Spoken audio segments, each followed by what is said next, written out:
Hello everyone, I'm Colin Graham. I'm the animation director on Watch Dogs, and today I'm excited to present to you a vertical slice of the Watch Dogs free roaming experience. So actually, this is not a mission. Everything we're going to showcase today is completely systemic, and we're free to do as we please.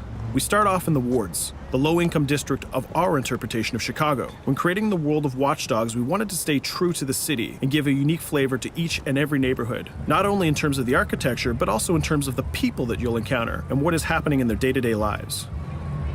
In the wards, you'll see working-class citizens, rusty cars, gang members, abandoned houses, and low-grade pawn shops. It's really not the kind of place that you're going to want to be alone after dark.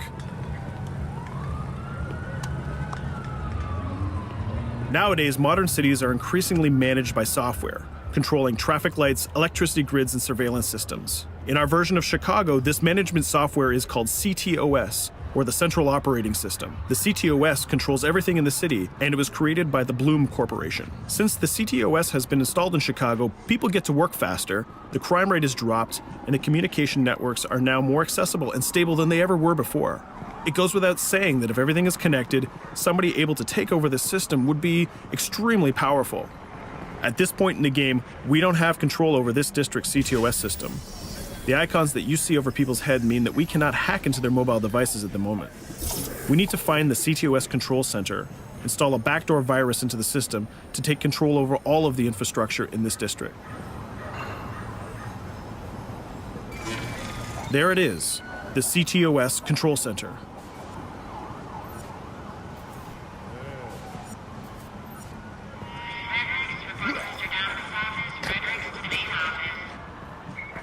Watch it. You're walking someplace you got no business. It's heavily guarded.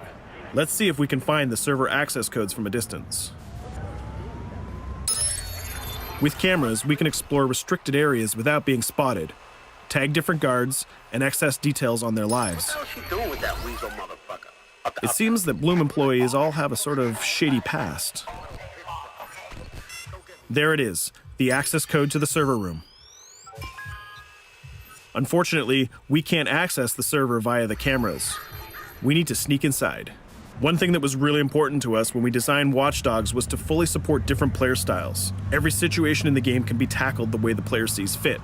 In this situation, we can go all out guns blazing, completely stealth without the guards ever seeing us, or we can hack from a distance without ever setting foot inside the restricted area. Let's hack this forklift.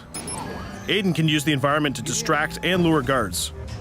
Pretty much anything you hack has multiple functions. So, for example, you could use this forklift to access the roof, or you could use it to create cover. Hacking in Watch Dogs is all about player expression. Let's set an improvised explosive device so we can hack it a little bit later.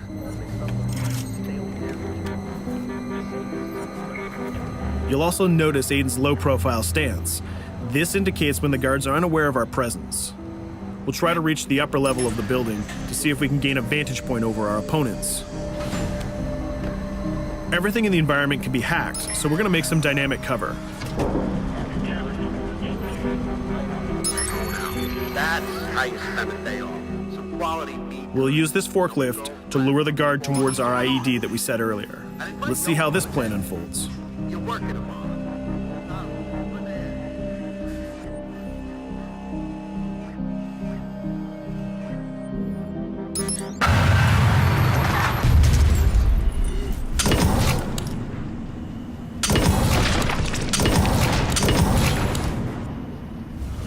What you just saw is called focus. It represents Aiden's analysis capabilities and his quick reflexes.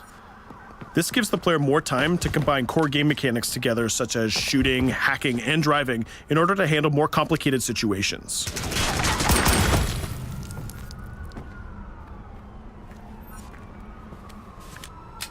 Now we can access that control room.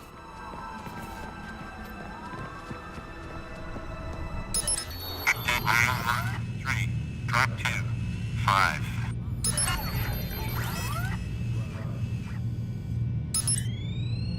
Now we'll be able to hack all of the devices connected to the CTOS within the districts. Thousands of cameras, traffic lights, the electricity grid, and most importantly, all of the citizen information profiles. We can also benefit from the Chicago Police Department Crime Prediction System, which uses facial and pattern recognition to spot potential criminals